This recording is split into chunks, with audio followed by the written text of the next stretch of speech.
ಮೊದಲಿಗೆ ನಿಮ್ಮೆಲ್ಲರಿಗೂ ಛತ್ರಪತಿ ಶಿವಾಜಿ ಮಹಾರಾಜರ ಜಯಂತಿಯ ಹಾರ್ದಿಕ ಶುಭಾಶಯಗಳು.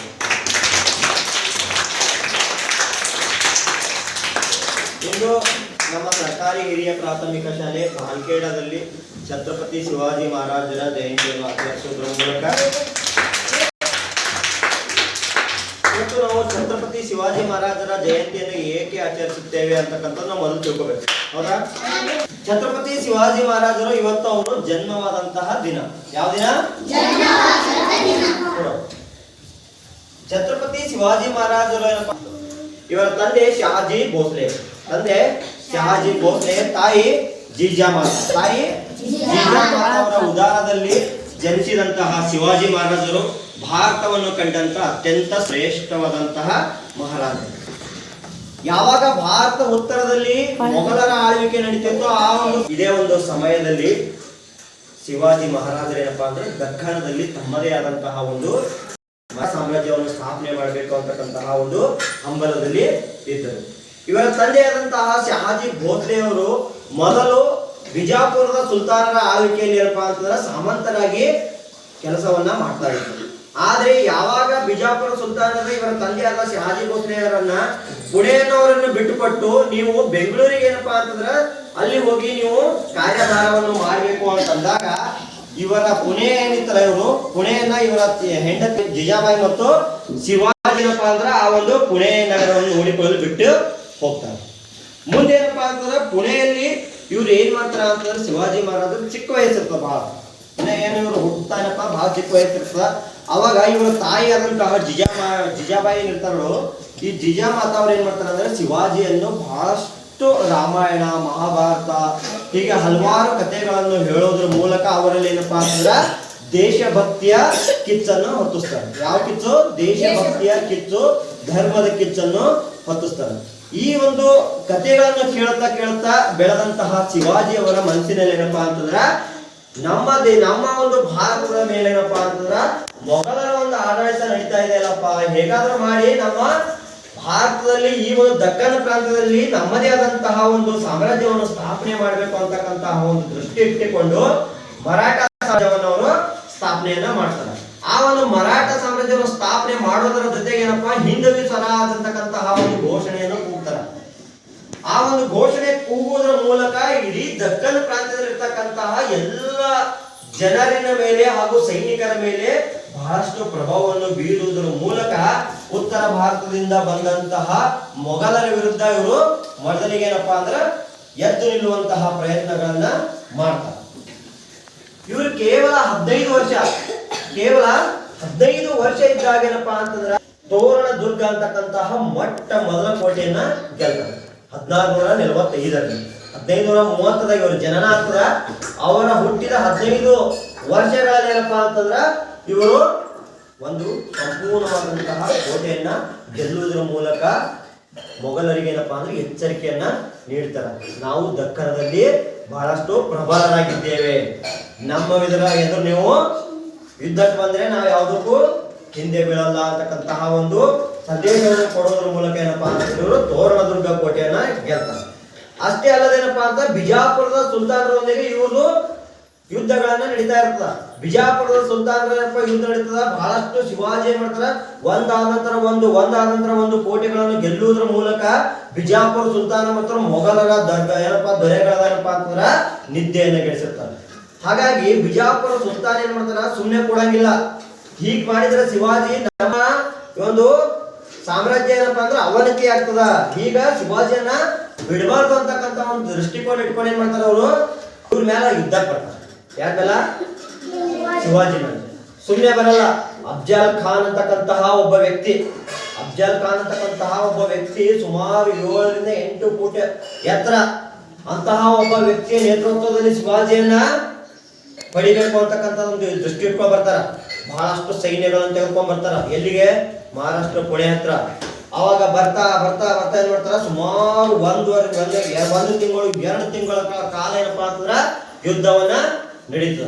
ಆದ್ರೆ ಶಿವಾಜಿಯನ್ನ ಸೋಲಿಸುವಂತಹ ಶಕ್ತಿ ಯಾರಿರ್ಲಿಲ್ಲ, ಅಫ್ಜಲ್ ಖಾನ್ ಹತ್ರ ಇರ್ಲಿಲ್ಲ. ಅವಾಗ ಗೊತ್ತಾಯ್ತು ಅವನಿಗೆ ಶಿವಾಜಿಯನ್ನ ನೇರ ಯುದ್ಧದ ಮೂಲಕ ನಾವು ಸೋಲಿಸಲು ಸಾಧ್ಯವಿಲ್ಲ. ಅದಕ್ಕೆ ಅವ್ರ ಬಳಿ ಇರ್ತಕ್ಕಂತಹ ಒಬ್ಬ ವ್ಯಕ್ತಿಯನ್ನು ಕಳಿಸ್ತಾರ. ಅವ್ರಿಗೆ ಹೇಳಿ ಏನ್ ಮಾಡ್ತಾರ ಅಂತ ಶಿವಾಜಿ ಜೊತೆ ಒಪ್ಪಂದ ಮಾಡ್ಕೋಬೇಕು. ಏನ್ ಮಾಡ್ಕೋಬೇಕು?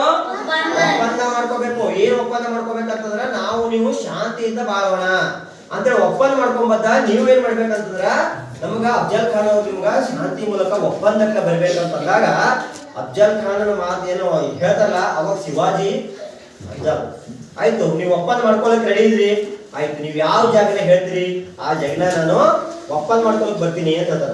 ಅವಾಗ ಅಫ್ಜಲ್ ಖಾನ್ ಅವ್ರು ಏನ್ ಹೇಳ್ತಾರ ಅಂತಂದ್ರ ನೀವು ನಿಮ್ಮ ಜೊತೆ ಯಾವುದೇ ಸೈನ್ಯವನ್ನು ತರಬಾರ್ದು. ಏನ್ ಮಾಡ್ಬಾರ್ದು?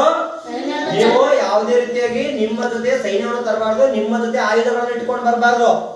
ಬಂದ್ರೆ ನಿಮ್ ಜೊತೆ 2-3 ಜನ ಬ್ರಾಹ್ಮಣರು ಮಾತ್ರ ನಿಮ್ ಜೊತೆ ಕರೆದುಕೊಂಡು ಬರ್ಬೇಕು ಅಂತ ಅಂದಾಗ, ಯಾಕಂದ್ರೆ ಬ್ರಾಹ್ಮಣರು ಯಾಕಂದ್ರೆ ಯುದ್ಧಗಳನ್ನ ಮಾಡ್ತಿರ್ಲಿಲ್ಲ, ಕ್ಷತ್ರಿಯ ವಂಶದವರು ಯುದ್ಧಗಳನ್ನ ಮಾಡೋರು. ಹಾಗಾಗಿ ನೀವು ಈ ತರ ಬರ್ಬೇಕು ಅಂತ ಹೇಳಿ ಅವ್ರು ಹೇಳಿದಾಗ ಇವ್ರು ಏನ್ ಮಾಡ್ತಾರ ಅಂತಂದ್ರೆ ಬರ್ತಿತ್ತು ಇವರೇ ಒಂದು ಶಾಂತಿಯ ಒಪ್ಪಂದವನ್ನ ಮಾಡ್ಲತ್ತಾರ ಅಂತಂದ್ರೆ ಇದ್ರ ಒಂದು ಏನೋ.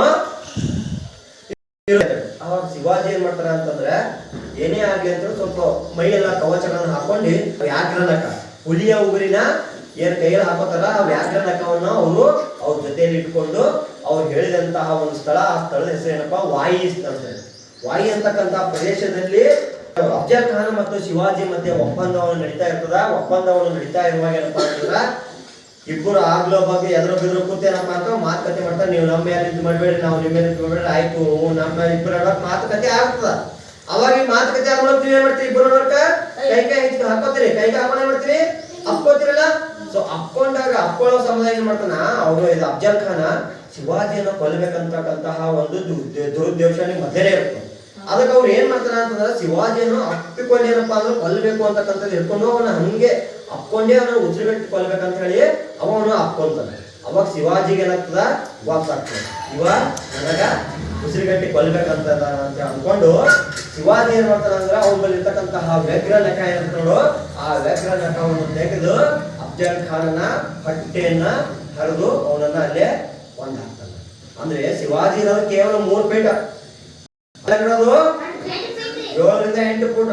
ಅಂದ್ರೆ ಮೂರ್ತಿ ಚಿಕ್ಕದಾದ್ರೂ ಕೀರ್ತಿ ದೊಡ್ಡದಂತ ಹೇಳ್ತೀವಲ್ಲ ನಾವು, ಹಾಗೆ ಶಿವಾಜಿ ಎಷ್ಟು ಮೂರ್ತಿ ಅವ್ರು ಚಿಕ್ಕದಿದ್ರೆ ಅವ್ರ ಕೀರ್ತಿ ಬಹಳ ದೊಡ್ಡದಿದೆ. ಅಷ್ಟೇ ಅಫ್ಜಲ್ ಖಾನನ ಮರಣದ ನಂತರ ಈ ಒಂದು ವಿಷಯ ಏನಪ್ಪಾ ಅಂತಂದ್ರ ಮೊಘಲರ ಯಾರಪ್ಪ ಸುಲ್ತಾನ ಔರಂಗಜೇಬನಿಗೆ ಮೂಡ್ತು. ಅವ ಸುಮ್ನೆ ಕೊಡಲ್ಲ. ಈಗ ಇಲ್ಲಿಂದೆಲ್ಲ ಇಷ್ಟೊಂದು ಲಪಡ ಮಾಡಿ ಇಷ್ಟೆಲ್ಲ ಗೆಲ್ಲದ್ರ ಅಂತಂದ್ರ ನಮ್ ಕಡೆ ಒಂದು ಸೈನ್ಯವನ್ನ ಒಟ್ಟು ಕಳ್ಸಾಮಿ ಅಂತ ಏನ್ ಮಾಡ್ತಾನ ಅಂತಂದ್ರ ಔರಂಗಜೇಬ್ ಏನ್ ಮಾಡ್ತಾನ ತನ್ನ ಹೆಂಡತಿಯ ತಮ್ಮನಾದಂತಹ ಶಹಿಸ್ತಿ ಖಾನನ್ನ ಏನ್ ಮಾಡ್ತಾನಂತಾರ ಒಟ್ಟು ಕಳಿಸ್ತಾನೆ. ಇದ್ದು ಶಹಿಸ್ತಿ ಖಾನ್ ಅಂತಾನ ಯಾರೇಮ ಅಂತ ಶಿವಾಜಿಯನ್ನ ನಾನು ಒಂದೇ ಒಂದು ದಿನದಲ್ಲಿ ಹೊಡೆದು ಒಂದಾಗ್ತೀನಿ, ನನ್ನ ಕಳಿಸ್ರಿ ಸೈನ್ಯಕ್ಕೆ ಯುದ್ಧ ಕಳಿಸ್ರಿ ಅಂತ ಹೇಳ್ತಾನ. ಅವಾಗ ಶಹಿಸ್ತಿ ಖಾನ್ ಆಯ್ತಪ್ಪ ನೀನು ಇಷ್ಟೊಂದು ಇದಿದ್ದಿ ಹೋಗು ಅಂತ ಹೇಳಿದಾಗ ಶಹಿಸ್ತಿ ಖಾನ ಯುದ್ಧ 1.5 ಲಕ್ಷ ಸೈನಿಕರನ್ನ ತೆಗೆದುಕೊಂಡು ಪುಣೆ ಹತ್ರ ಬರ್ತಾನ. ಪುಣೆ ಹತ್ರ ಬಂದು 1.5 ಲಕ್ಷ ಸೈನಿಕರು ಸುಮ್ಮನೆನ ಯುದ್ಧ ಮಾಡ್ತಾರ. ಮಹಾರಾಷ್ಟ್ರ ಪುಣೆ ಗೆಲ್ಕೋತಾರ. ಒಂದು ಇವ್ರು ಕಟ್ಟಿದಂತ ಚುನಾರ್ ಕೋಟೆಯೂ ಸಹ ಗೆಲ್ತಾನ. ಗೆದ್ದ ಏನ್ ಮಾಡ್ತಾನ ಅಂತಂದ್ರ ಈ ಶಿವಾಜಿ ಮಹಾರಾಜರು ಏನು ವಾಸ ಮಾಡ್ತಿದ್ರ ಲಾಲ್ ಅರಮನೆ, ಕೆಂಪು ಅರಮನೆ ಅಂತಕ್ಕಂತಹ ಒಂದು ಅರಮನೆಯಲ್ಲಿ ಏನಪ್ಪಾ ಯಾರು ವಾಸ ಮಾಡ್ತಾರ? ಶಹಿಸ್ತಿ ಖಾನ್ ಅವರು ವಾಸವನ್ನ ಮಾಡ್ತಾರೆ. ಈ ಒಂದು ವಿಷಯ ಯಾರಿಗೆ ಗೊತ್ತಾಗ್ತದಂದ್ರ ಶಿವಾಜಿ ಅವರಿಗೆ ಗೊತ್ತಾಗ್ತದೆ. ಈ ತರ ಏನಪ್ಪಾ ಅಂತಂದ್ರೆ ಶಹಿಸ್ತಿ ಖಾನ್ ಅಂತಕ್ಕಂಥವ್ರು ಬಂದು ನಮ್ಮ ಕೋಟೆಯಲ್ಲಿ ನನ್ನ ಅರಮನೆಯಲ್ಲಿ ಏನಪ್ಪಾ ಅಂದ್ರ ವಾಸ ಮಾಡಿದ್ದಾರೆ. ಶಿವಾಜಿಗೆ ಗೊತ್ತು ಚುನಾರ್ ಕೋಟೆ ಇರ್ತಕ್ಕಂತ ತನ್ನ ಲಾಲ್ ಅರಮನೆಯಲ್ಲಿ ಯಾವ ಹಾದಿಗಳು, ಯಾವ ರಸ್ತೆಗಳು, ಯಾವ ಬಾಗಿಲಿಂದ ಹೋದ್ರೆ ಅರಮನೆಯ ಒಳಗಡೆ ನಾವು ಹೋಗ್ತೀವಿ ಅಂತಕ್ಕಂಥದ್ದು ಅವನಿಗೆ ಚೆನ್ನಾಗಿ ಗೊತ್ತಿರ್ತದೆ. ಅದಕ್ಕೆ ಶಿವಾಜಿ ಅವ್ರು ಏನ್ ಮಾಡ್ತಾರ ಒಂದು ಐಡಿಯಾ ಮಾಡ್ತಾರೆ. ಇವ್ರ ಬಳಿ ಏನಪ್ಪಾ ಗೆರಿಲ್ಲಾ ಯುದ್ಧ ನೀತಿ ಅಂತ ಹೇಳ್ತಾರೆ. ಯಾವ ಯುದ್ಧ ನೀತಿ? ಗೆರಿಲ್ಲಾ ಯುದ್ಧ ನೀತಿಯನ್ನ ಪರಿಚಯ ಮಾಡಿದಂತಹ ಮೊಟ್ಟ ಮೊದಲ ವ್ಯಕ್ತಿ ಯಾರಂತಂದ್ರೆ ಅದು ಶಿವಾಜಿ ಮಹಾರಾಜ. ಈ ಗೆರಿಲ್ಲಾ ಯುದ್ಧ ನೀತಿಯ ತಂತ್ರ ಯಾವ ರೀತಿ ಅಂತಂದ್ರೆ ವೈರಿಗಳು ಬರ್ತಾ ಇರ್ತಾರ, ರೈಟಾ? ವೈರಿಗಳು ಬರ್ತಾ ಇರುವಾಗ ಅವ್ರು ಎಲ್ಲಿ ವಾಸ ಮಾಡ್ತಾ ಇರ್ತಕ್ಕಂಥ ಮೊದಲೇ ತಿಳ್ಕೊಂಡಿರ್ತಾರ. ಅವ್ರೊಬ್ಬರ ದೂತ, ಆ ದೂತ ಹೋಗಿ ಇವ್ರಿಗೆ ಸ್ಥಳದಲ್ಲಿ ಇವತ್ತು ಗೊತ್ತಾದಾಗ ಅವ್ರಿಗಿಂತ ಮುಂಚೆನೆ ಆ ಒಂದು ಸ್ಥಳದಲ್ಲಿ ಹೋಗಿ ನಾವೇನ್ ಮಾಡ್ಬೇಕು? ನಮ್ಮ ಸೈನಿಕರನ್ನ ಅಲ್ಲಿ ಬಚ್ಚಿಡಬೇಕು. ಬಚ್ಚಿಟ್ ಮೂಲಕ ರಾತ್ರಿ ಸುಮಾರು 12-1 ಗಂಟೆ ಆದ ನಂತರ ಏನಪ್ಪಾ ಅಂತಂದ್ರ ಎಲ್ಲರಿಗೂ ಗಾಢವಾದಂತಹ ನಿದ್ರೆ ಬರ್ತದ. ನಿದ್ರೆ ಬಂದಾಗ ಇರ್ತಕ್ಕಂಥ ಸೈನಿಕರಲ್ಲಿ ಏನು ಬಚ್ಚಿಟ್ಕೊಂಡಿರ್ತಾರಲ್ಲ ಆ ಎಲ್ಲ ಸೈನಿಕರು ಆ ನಿದ್ರೆಯಲ್ಲಿ ಇರ್ತಕ್ಕಂಥದನ್ನ ಹೊಡೆದು ಸೋಲಿಸೋದನ್ನೇ ನಾವು ಏನ್ ಕರಿತೀವಿ? ಗೆರಿಲ್ಲಾ ಯುದ್ಧ ನೀತಿ ಅಂತೇಳಿ ನಾವು ಕರಿತೀವಿ. ಈ ಒಂದು ಯುದ್ಧ ನೀತಿಯನ್ನು ಉಪಯೋಗಿಸಿಕೊಂಡು ಏನ್ ಮಾಡ್ತಾರೆ ಅಂತಂದ್ರೆ ಆ ಒಂದು ಚುನಾರ್ ಕೋಟೆಯಲ್ಲಿ ಏನಪ್ಪಾ ಅಂತಂದ್ರ ಅಡಗಿದ್ದಂತಹ ಶೈಸ್ತಿ ಖಾನನ ಮೇಲೆ ಯುದ್ಧಕ್ಕೆ ಯಾರು ಹೋಗ್ತಾರ ಅಂತಂದ್ರೆ ಶಿವಾಜಿಯವರು ಹೋಗ್ತಾರೆ. ಯುದ್ಧಕ್ಕೆ ಹೋದಂತ ಶಿವಾಜಿಗೆ ಚುನಾರ್ ಕೋಟೆಯಲ್ಲಿರ್ತಕ್ಕಂತಹ ಪ್ರತಿಯೊಂದು ಬಾವಿಗಳು ರಸ್ತೆಗಳು ಅವರಿಗೆ ಗೊತ್ತಿರೋದ್ರಿಂದ ಗೊತ್ತಾಗದ ಯಾಚೆ ಶೈಸ್ತಿ ಖಾನನು ಘೋರವಾದಂತಹ ನಿದ್ದೆಯಲ್ಲಿರುವಾಗ ಏನಪ್ಪಾ ಅಂತಂದ್ರ ಶಿವಾಜಿಯು ಆ ಒಂದು ಚುನಾರ್ ಕೋಟೆಯಲ್ಲಿ ನುಗ್ಗಿ ಎಲ್ಲ ಸೈನಿಕರನ್ನು ಕೊಂದು ಹಾಕಿ ಏನಪ್ಪಾ ಅಂತಂದ್ರ ಆ ಲಾಲ್ ಅರಮನೆಯಲ್ಲಿ ಮಲಗಿದಂತಹ ಶೈಸ್ತಿ ಖಾನನ 3 ಬೆರಳುಗಳನ್ನ ಏನ್ ಮಾಡ್ತಾನ ಅಂತಾರ ಕಟ್ ಮಾಡಿ ಹೋಗಿರ್ತಾನ. ಶೈಸ್ತಿ ಖಾನ್ ನೋಡ್ಕೊತಾನ, ಅವನಿಗೆ ಗೊತ್ತೇ ಆಗಿರ್ಲಿ ಏನಾಗಿದೆ ಅಂತ. ಆಮೇಲೆ ಕೈ ನೋಡ್ಕೊತಾನ, ಕೈಲಿರ್ತಕ್ಕಂಥ 3 ಬೆರಳುಗಳೇ ಕಟ್ಟಾಗಿ ಹೋಗಿರ್ತಾವ. ಅಂತಹ ಒಬ್ಬ ಪರಾಕ್ರಮಿ ಯಾರಾಗಿರ್ತಾರ ಅಂತಂದ್ರ ಛತ್ರಪತಿ ಶಿವಾಜಿ ಮಹಾರಾಜ. ಇವನ ಸೈನ್ಯದಲ್ಲಿ ಏನಪ್ಪಾ ಅಂತಂದ್ರ ಮಾವಳ ಸೈನಿಕರು ಒಂದೇ ಇರ್ತಾರ. ಮಾವಳ ಸೈನಿಕರ ಶಕ್ತಿ ಅಂತಂದ್ರೆ ಈ ಒಂದು ಜಂಗಲ ಅರಣ್ಯದಲ್ಲಿ ಗಿಡಗಳಿಗೆ ಗಿಡ ಜಗ್ಗಿದಳು, ಇಲ್ಲಿ ಬಿದ್ದಲ್ಲ ಗಿಡಗಳು ಜಗ್ಗಿದಲ್ಲ, ಅಂತಹ ಒಂದಕ್ಕೊಂದು ಸುಮಾರು 1 ರಿಂದ 2 ಕಿಲೋಮೀಟರ್ ಒಂದು ಗಿಡ ಆದಂದ್ರೆ ಒಂದು ಗಿಡ ಹೋಗುವಂತ ಶಕ್ತಿಗಳನ್ನ ಅವರು ಹೊಂದಿರ್ತಾರೆ. ಶಿವಾಜಿ ಮಹಾರಾಜರು ಔರಂಗಜೇಬನ ನಿದ್ದೆಗೆಡಿಸ್ತಾರ. ಯಾವ ರೀತಿ ನಿದ್ದೆಗೆಡಿಸ್ತಾರ ಅಂತಂದ್ರೆ ಯಾವ್ದು ಬಕ್ ಹೋಗೋದು ಯುದ್ಧ ಮಾಡೋದು ಗೆಲ್ಲೋದು, ಗೆಲ್ಬಕ್ ಹೋಗೋದು ಗೆರಿಲ್ಲ ಯುದ್ಧ ನೀತಿ ಮಾಡೋದು ಗೆಲ್ಲೋದು. ಈಗ ಸುಮಾರು 240 ಕೋಟೆಗಳನ್ನ ಗೆಲ್ತಾರೆ. ಎಷ್ಟು? 240 ಕೋಟೆಗಳನ್ನ ಗೆಲ್ತಾರ. ಅದರಲ್ಲಿ 111 ಕೋಟೆಗಳು ಸ್ವತಃ ಶಿವಾಜಿ ಅವರೇ ಕಟ್ಟಿಸಿರ್ತಾರ. 111 ಕೋಟೆಗಳು ಸ್ವತಃ ಶಿವಾಜಿ ಅವರೇ ಕಟ್ಟಿಸಿರ್ತಾರ. ಹೀಗೆ ಔರಂಗಜೇಬನ ನಿದ್ದೆಯನ್ನ ಕೆಡಿಸಿದಂತಹ ಶಿವಾಜಿಗೆ ಔರಂಗಜೇಬನಂತನ ನೀನು ಬೆಟ್ಟದ ಇಲಿ ಅಂತ ಹೇಳ್ತಾನೆ. ಬೆಟ್ಟದ ಇಲಿ ಅಂತಂದ್ರೆ ನೀವು ಸಣ್ಣ ಪದ ಅಂದ್ಕೊಂಡು ಬೆಟ್ಟದ ಇಲಿ ಅಂತಂದ್ರೆ ಒಂದು ದೊಡ್ಡದಾದಂತ ಬೆಟ್ಟ ಇರ್ತದ. ಆ ಬೆಟ್ಟದ ಒಳಗೆ ಇಲಿಗಳು ಸೇರಿ ಗುದ್ದ ಹಾಕಿದ್ರೆ ಬೆಟ್ಟವು ಸಹ ಕುಸಿತದ, ಹೌದಾ?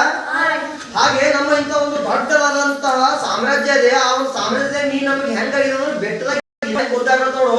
ಆ ತರ ನಮ್ಮ ದೊಡ್ಡದಾದಂತಹ ಸಾಮ್ರಾಜ್ಯಕ್ಕೆ ನೀವು ತೂತುಗಳನ್ನ ಹಾಕಿ ನಮ್ಮ ಸಾಮ್ರಾಜ್ಯನ ಬೆಳೆಸಿ ಅದಕ್ಕೆ ನೀವು ಒಬ್ಬ ಬೆಟ್ಟದ ಇಲ್ಲಿ ಏನ್ ಹೇಳ್ತಾನ.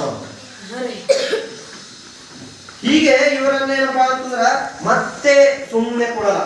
ಔರಂಗಜೇಬ ಮಾಡ್ತಾರ ಪುರಂದರ ಒಪ್ಪಂದವನ್ನು ಮಾಡ್ಕೊಂಡು ಶಿವಾಜಿಯನ್ನು ಯಾವುದೇ ರೀತಿಯಾಗಿ ಒಂದು ಒಪ್ಪಂದ ಮಾಡ್ಕೊಂಡೇ ತೀರಲ್ಲ ಅಂತ ಏನ್ ಮಾಡ್ತಾರ ಅಂತಂದ್ರ ಮತ್ತೆ ಇವರನ್ನ ಎಲ್ಲಿ ಕಳಿಸ್ತಾರ?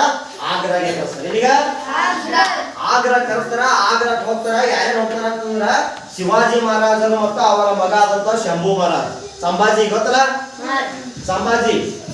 ಅವ್ರಿಬ್ಬರು ಮಕ್ಕಳನ್ನ ಕರೆದುಕೊಂಡು ಏನಪ್ಪಾ ಅಂದ್ರೆ ಆಗ್ರಾಕ್ ಹೋಗ್ತಾರ. ಆಗ್ರಾಕ್ ಹೋದಾಗ ಆ ಒಂದು ಆಗ್ರದ ಅರಮನೆಯಲ್ಲಿ ಏನಪ್ಪಾ ಅಂತಂದ್ರೆ ಔರಂಗಜೇಬ ಮತ್ತು ಶಿವಾಜಿ ಸೋಲಿಸಿದಂತಹ ಹಲವಾರು ಅರಸರು. ಯಾಕೆ ಗೊತ್ತಿರೋ? ಶಿವಾಜಿ ಬಹಳಷ್ಟು ಅರಸರನ್ನು ಸೋಲಿಸಿರ್ತಾರ. ಅವೆಲ್ಲ ಅರಸರು ಏನಪ್ಪಾ ಅಂತಂದ್ರೆ ಕೂತಿರ್ತಾರ. ಔರಂಗಜೇಬ ಒಂದು ಎತ್ತರದ ಒಂದು ಬೀದರ್ ಜಗಲಿ ಏನಪ್ಪಾ ಅಂದ್ರ ಅವ ಸುಲ್ತಾನ್, ಅವನಿಗೆ ಒಂದು ಎತ್ತರವಾದಂತ ಸಪರೇಟ್ ಕುರ್ಚಿ. ಇವ್ರು ಬೇರೆಯವರಿಗೆ ಅಪ್ಪು ಸುಲ್ತಾನ್ ಏನಪ್ಪಾ ಅಂದ್ರೆ ಈ ತರ ಕುರ್ಚಿ ಹಾಕಿರ್ತಾರ. ಸೊ ಅವಾಗ ಏನ್ ಮಾಡ್ತಾರ ಅಂತಂದ್ರ ಇವ ಅಲ್ಲಿ ಒಪ್ಪಂದಕ್ಕೆ ಹೋದಾಗ ಶಿವಾಜಿ ಅಂತನ ಅವ ಎಲ್ಲ ಔರಂಗಜೇಬ ಅಂತನ ಶಿವಾಜಿ ಅವರೇ ನೀವು ಈ ಒಂದು ಜಾಗದಲ್ಲಿ ನೀವು ಕೂತ್ಕೋಬೇಕು ಅಂದಾಗ ಸ್ವಾಭಿಮಾನಿಯಾದಂತಹ ಶಿವಾಜಿ ಅವರು ಹೇಳ್ತಾರ ನಾನೊಬ್ಬ ಅರಸ, ನಾನೊಬ್ಬ ರಾಜ ಇದ್ದೀನಿ, ನೀನೊಬ್ಬ ರಾಜ ಇದ್ದಿ, ನಿನಗೆ ಯಾವ ಸ್ಥಾನ ಇದೆಯೋ ನನಗೂ ಅದೇ ಸ್ಥಾನ ಇದೆ, ನನಗೂ ನಿನ್ನ ಪಕ್ಕದಲ್ಲಿ ಮತ್ತೊಂದು ಕುರ್ಚಿ ಹಾಕುವಂತನವ, ಮತ್ತೊಂದು ಕುರ್ಚಿ ಹಾಕಿ ನಾನು ಈ ಒಂದು ಸ್ಥಾನಿನಲ್ಲಿ ಕೂಡೋದಿಲ್ಲ ಅಂತಂತಾನ. ಅವಾಗ ರಚ್ಚಿಗೆ ಹೇಳ್ತಾನೆ ಯಾರು? ಔರಂಗಜೇಬ ಬಹಳಷ್ಟು ಕೋಪದ ಬರ್ತಾನ. ಶಿವಾಜಿಯನ್ನು ಬಂಧಿಸ್ರಿ ಅಂತ ಹೇಳ್ತಾನೆ. ಶಿವಾಜಿಯನ್ನ ಬಂದು ಶಾಂತಿಯ ಮಾತುಕತೆಯನ್ನು ಮಾತನಾಡಲು ಕರೆದಂತಹ ಔರಂಗಜೇಬ ಅಂತಾನ ಆ ಒಂದು ಸಮಯದಲ್ಲಿ ತನ್ನ ಮಗ ಸಂಭಾಜಿ ಮತ್ತು ಶಿವಾಜಿ ಇಬ್ಬರನ್ನು ಸಹ ಯಾರು ಮಾಡ್ತಾರ? ಬಂಧಿಸಿ ಬಿಡ್ತಾರೆ. ಸುಮಾರು 1 ತಿಂಗಳು 2 ತಿಂಗಳು 3 ತಿಂಗಳ ಕಾಲ ಆಗ್ರಾ ಒಂದು ಜೈಲಿನಲ್ಲಿ ಏನಪ್ಪಾ ಅಂದ್ರ ಶಿವಾಜಿಯನ್ನು ಕೂಡ ಹಾಕ್ತಾರೆ. ಆವಾಗ ಶಿವಾಜಿಯಲ್ಲಿ ಒಂದು ಉಪಾಯ ಹೊಳಿತು. ಬಹಳ ಶಾಣೆ ಇರ್ತಾನ. ಶಕ್ತಿಗಿಂತಲೂ ಯುಕ್ತಿ ಮೇಲು ಅಂತ ಕೇಳಿದ್ರೆ ಸೌಂಡ, ಶಕ್ತಿಗಿಂತಲೂ ಯುಕ್ತಿ ಮೇನ್. ನಾವು ಎಷ್ಟು ಪ್ರಬಲರಾಗಿದ್ದೇವೆ ಅಂದ್ರೆ ಒಂದು 10 ಮಂದಿ ಹೊಡಿಬೋದು, ಆದ್ರೆ ಬುದ್ಧಿವಂತಿಕೆ ಅಂತ ಎಷ್ಟು ಮಂದಿಗೆ ಆದ್ರೂ ನಾವು ಹೊಡಿಬಹುದು. ಅದಕ್ಕೆ ಶಿವಾಜಿ ಏನ್ ಐಡಿಯಾ ಮಾಡ್ತಾರ ಅಂದ್ರೆ ಈ ಒಂದು ಇದರಿಂದ ನಾನು ತಪ್ಪಿಸ್ಕೋಬೇಕು, ಈ ಒಂದು ಜೈಲಿನಿಂದ ತಪ್ಪಿಸ್ಕೋಬೇಕಂತ ಹೇಳಿ ಅವ ಏನ್ ಆಟ ಮಾಡ್ತಾರ ಅಂತಂದ್ರ ನನಗೆ ಆರಾಮಿಲ್ಲ ಅಂತೇಳಿ ಹಬ್ಬಸ್ತಾರ. ಏನ್ ಮಾಡ್ತಾರ? ನನಗ ಆರಾಮಿಲ್ಲ ಅಂತ ಅಂದಾಗ ಏನ್ ಮಾಡ್ತಾರ? ಆರಾಮಿಲ್ಲ ಅಂದ್ರೆ ಮತ್ತೆ ಏನ್ ಮಾಡ್ಬೇಕು? ಇಲ್ಲ ನಂಗ ಬಹಳಷ್ಟು ಆರಾಮಿಲ್ಲ, ನಮ್ಗೆ ಅವ್ರಿಗೆ ಇವ್ರಿಗೆ ಕರೆಸ್ತಾರ. ಕರ್ಸಾಗ ಅಂತಾರ ಇಲ್ಲ ಇವ ಹೇಳ್ತಾನ ಅವ್ರಿಗೆ ನಾ ಎಲ್ಲ ಬಡವರಿಗೆ ಬ್ರಾಹ್ಮಣರಿಗೆ ಹಣ್ಣುಗಳ ಸೇವೆಗಳನ್ನು ಮಾಡಬೇಕು. ಅದಕ್ಕೆ ನೀವೇನ್ ಮಾಡಬೇಕಂದ್ರೆ ನನಗೆ ದೊಡ್ಡ ದೊಡ್ಡ ಬುಟ್ಟಿಯಲ್ಲಿ ಹಣ್ಣುಗಳನ್ನು ತರಬೇಕು ಅಂತೇಳಿ ಯಾರಿಗೆ ಹೇಳ್ತಾರ? ಔರಂಗಜೇಬಗ ಶಿವಾಜಿ ಹೇಳ್ತಾರೆ. ಇದೇನ್ ಭಾರಿ ದೊಡ್ಡ ಕೆಲಸ ಆಯ್ತು, ಹೆಸರು ಅಂತ ಹೇಳಿ ಮಾಡಿ ಕೂತೀನಿ ಅಂತ. ಅವಾಗ ಎಲ್ಲ ದೊಡ್ಡ ದೊಡ್ಡ ಬುಟ್ಟಿ ನಮ್ಗಿಂತ ಮ್ಯಾಗ ಎತ್ತರವಾದಂತ ಬುಟ್ಟಿ ಒಳಗ ಹಣ್ಣುಗಳನ್ನ ತಗೊಂಡು ಬರೋದು ಹಿಂಗೆ ಹಂಚ್ತಾ ಇರ್ತಾನೆ. 4 ದಿನ ಹೋಯ್ತು 5 ದಿನ ಹಿಂಗೆ ಅಂತ ಹಣ್ಣುಗಳನ್ನ ಹಂಚ್ತಾ ಇರ್ತಾನೆ. ಅವಾಗ ಏನ್ ಹಣ್ಣುಗಳನ್ನ ತಗೊಂಡ್ ಬರ್ತಾರ ಬುಟ್ಟಿಗಳು, ಅವ್ರನ್ನ ಶಿವಾಜಿ ಒಪ್ಪಂದ ಮಾಡ್ಕೊತಾನ. ಏನ್ ಒಪ್ಪಂದಪ್ಪ ಅಂತಂದ್ರ ನನ್ನ ಮತ್ತು ನನ್ನ ಮಗನನ್ನ ಈ ಬುಟ್ಟಿಯಲ್ಲಿ ತಗೊಂಡು ಹೋಗ್ಬೇಕು, ಬುಟ್ಟಿ ಹಾಕೊಂಡಿ ತಗೊಂಡು ಹೋಗ್ಬೇಕು. ಅವಾಗ ಏನ್ ಮಾಡ್ತಾರ ಅಂದ್ರೆ ಹೀಗೆ ಹಣ್ಣುಗಳನ್ನ ಹಂಚ್ತಾ ಹಂಚ್ತಾ ಹಂಚ್ತಾ ಅಂದ್ರೆ ಏನ್ ಮಾಡ್ತಾರ, ಇಬ್ಬರು ಅಪ್ಪ ಮಗ ಸಂಭಾಜಿ ಮತ್ತು ಶಿವಾಜಿ ಇಬ್ಬರು ಆ ಬುಟ್ಟಿ ಹೇಳ್ಕೊತಿ ಹಣ್ಣು ಮರ ಬುಟ್ಟಿ ಹೇಳ್ಕೊತಿ ಆ ಕೋಟೆಯಿಂದ ಏನಪ್ಪಾ ಅಂತಂದ್ರ ಜೈಲಿನಿಂದ ಪರಾರಿ ಆಗಿರ್ತಾರ. ಈ ವಿಷಯ ತಿಳಿದಂತ ಔರಂಗಜೇಬನಿಗೆ ಮತ್ತೆ ನಿಧಿಗಳಿಸ್ತ. ಶಿವಾಜಿ ಅದು ಅಂತ ಮತ್ತೆ ನಮ್ಮದೇನು ಗತಿ ಇಲ್ಲಪ್ಪ, ಹೆಂಗಾದ್ರು ಬಿಡಲ್ಲ ಅಂತ ಮತ್ತೆ ಕೂತಾನ. ಇವ ಹೋಗಿ ಯಾವ್ದು ಬಿಡ. ಈಗ ಮತ್ತೆ ಏನ್ ಮಾಡ್ತಾನ, ತನ್ನ ಮರಾಠ ಸಾಮ್ರಾಜ್ಯವನ್ನ ಮತ್ತೆ ಗಟ್ಟಿ ಮಾಡ್ತಾನ.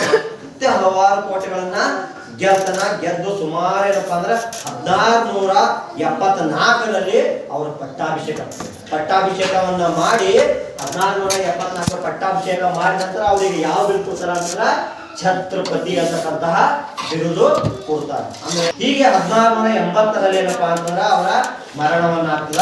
ಮರಣದ ಬಗ್ಗೆ ಬಹಳಷ್ಟು ಗೊಂದಲಗಳಿದೆ.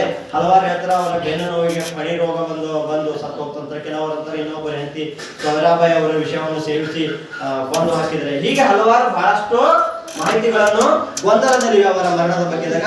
ಇದು ಇಂದು ಏನಪ್ಪಾ ಅಂತಂದ್ರ ಛತ್ರಪತಿ ಶಿವಾಜಿ ಮಹಾರಾಜರೇನಪ್ಪಾ ಅಂತಂದ್ರ ನಮ್ಮ ಇಡೀ ಭಾರತ ತುಂಬಾ ಈ ಒಂದು ಹಿಂದೂ ಧರ್ಮವಾಗಿ ಒಂದು ಮರಾಠ ಸಾಮ್ರಾಜ್ಯದ ಬಗ್ಗೆ ಅತ್ಯಂತ ಎಲ್ಲರ ಮನಸ್ಸಿನಲ್ಲಿ ಕೂತಂತಹ ವ್ಯಕ್ತಿ ಯಾರಾದ್ರೂ ಇದ್ರೆ ಅದು ಶಿವಾಜಿ ಅಂತ ಮಾತನ್ನು ಹೇಳುತ್ತಾ ಇವತ್ತು ಇಲ್ಲಿವರೆಗೆ ಮಾತನಾಡಲು ಅವಕಾಶ ಕೊಟ್ಟಂತಹ ನಿಮಗೆಲ್ಲರಿಗೂ ಧನ್ಯವಾದಗಳು ಹೇಳುತ್ತಾ